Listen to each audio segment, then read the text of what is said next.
A triad consists of 3 different notes. There are 2/3 stacked to make a fifth. When a triad is stacked in thirds, the lowest note is the root, the middle note is the third, and the highest note is the fifth. Triads can appear on 3 consecutive lines or spaces on the staff. Triads come in many different flavors. They are classified by quality depending on the qualities of the thirds they contain. Triads may be diminished, minor, major, or augmented. You can refer to a triad by its name and quality. For example, C-sharp major triad or D minor triad. Chord symbols identify the root and quality of a triad. Diminished triads are indicated with a degree symbol after the root or dim. Minor triads with a lowercase m, and augmented triads with a plus symbol. Major triads are indicated with just their root. Alright, let's simplify this. Picture the root note in a chord as its musical home base. It's where everything begins. Just like the roots of a tree provide stability, the root note gives the chord its stability and identity. So when you're playing or analyzing chords, the root establishes the name of the chord. For example, in an F major triad, F is the root note. Now let's talk about the third. This note gives the chord its flavor. Whether it's a minor third or a major third above the root, the quality of the chord is determined by the third. Lastly, we have the fifth. Surprise, surprise. It's a fifth above the root of the chord. In major and minor chords, it's a perfect fifth above. This note adds depth and richness to the chord, making it sound full and complete. Alright, let's construct an F major triad. But before we dive in, I would check out the previous video on intervals. Intervals are the foundation to understanding triads, and I'm assuming you know how to find major and minor thirds from this point on. But give it a watch if you want to stay up to date and fully grasp what we're about to do. So here's the plan. We'll start with F as our root note. Remember, we're making an F major chord today. Now, from F, we'll add the third above.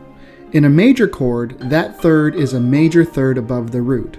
So counting up, we land on A. And did you notice the correlation between the quality of the chord, major, and the quality of the interval above the root, major third? It's all connected. Finally, let's add the fifth. Moving from our third note, A, we'll go up a minor third to find C. Or if you want a quick double check, just go up a perfect fifth from the root, F to C. And that's it. F, A, C are the notes that make up an F major triad. I think I'm starting to understand now. Let's build another major chord, but starting on a black note on the keyboard. E flat will be our root. From there, we'll add the third of the triad. We'll go up a major third, E flat to G, add the fifth of the note, G to B flat, a minor third. And just to double check, E flat to B flat is a perfect fifth. E flat, G, and B flat are the notes in the E flat major triad. Alright, let's make some magic happen with minor chord. Magic. Think of it like this. We've already built our F major chord with the notes F, A, C. Now to switch gears and make it minor, we just need to tweak one note, the third of the chord. In our major chord, the third is A. To turn this into a minor chord, we simply lower that third by a half step. But here's the catch. We want to keep the same letter for the note to maintain the thirds in the chord. So instead of dropping A to G sharp, which is technically the same key on the piano, we lower it to A flat. This ensures we are writing the notes in thirds. So our F minor chord now consists of the notes F, A flat, and C. It's like adding a sprinkle of sadness to our chord progression. I'm sadness. Giving it depth and emotion. Piece of cake. Cake! Let's explore another approach to building a minor triad without relying on its parallel major counterpart. We will start with our root note F. To make it minor, we'll go up a minor third from the root. So F to A flat.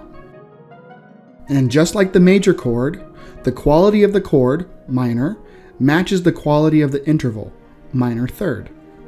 Pretty cool. Now from A flat, we'll ascend a major third.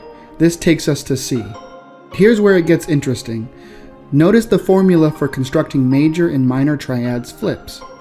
For major triads, it's a major third followed by a minor third. But for minor triads, it's a minor third followed by a major third. This formula of using either major third then minor third, or vice versa, can be used on any note found on the piano. Next video, when we cover diminished and augmented chords, we will use a slightly altered formula of major and minor thirds.